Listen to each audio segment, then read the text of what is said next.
Okay, YouTubers, with the GM with that stupid little short distributor cap, won't start in the rain. You can change the distributor, you can change the cap, you can change all kinds of crap. There's only one way to fix it. Now this is a picture of a distributor off of Rock Auto. All right, and if you can see my cursor, you see that little circle right there. This is the bottom of the distributor. All right, there's the one vent, and there's the other vent on the other side. If I ever do another one, I'll videotape the whole thing and show you what you got to do. You don't have to take the distributor out. What you do is, from the top, okay, you reach under with your finger and you feel this thing that sticks down. I don't know what you would call it, but you can feel it with your finger on both sides.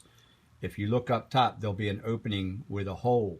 You're going to take a drill bit, maybe, I think it was like a little bit bigger than an 1/8 inch. I guess it really don't matter, but if you can find one that's as big as that hole, that's probably going to be pretty good. I don't know if that's 1/4 inch, 3/16, something like that.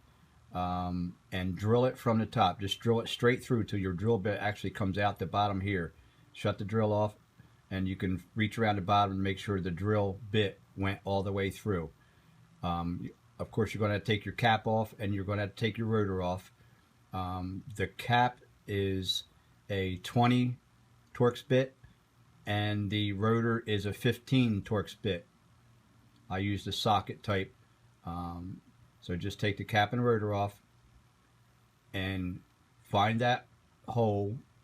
Like I said, feel it from the bottom so you know where the hole's at. You look down. If you're looking straight over top of the distributor, which is a pain in the butt because you got to be laying on top of the engine, at least on my brother's truck because he's got big tires on there, and just drill them out, put it back together.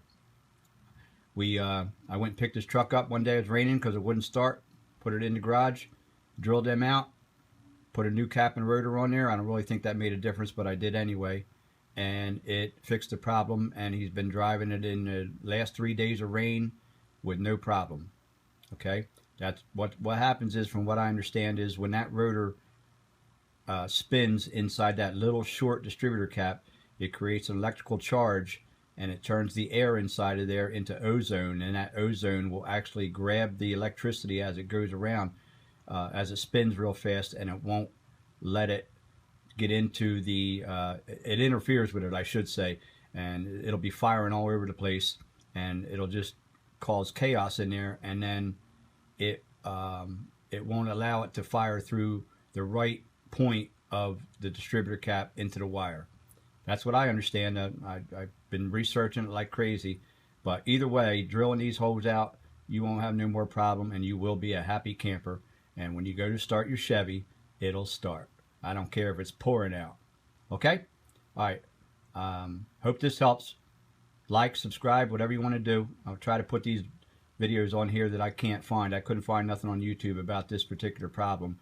So here it is. And like I said, if I get a chance to make one up, I'll make one up for you guys. And I thank you all that posting your videos, because you've helped me out a lot too. So you know what? Scratch my back, I'll scratch yours. All right, everybody. Have a good one.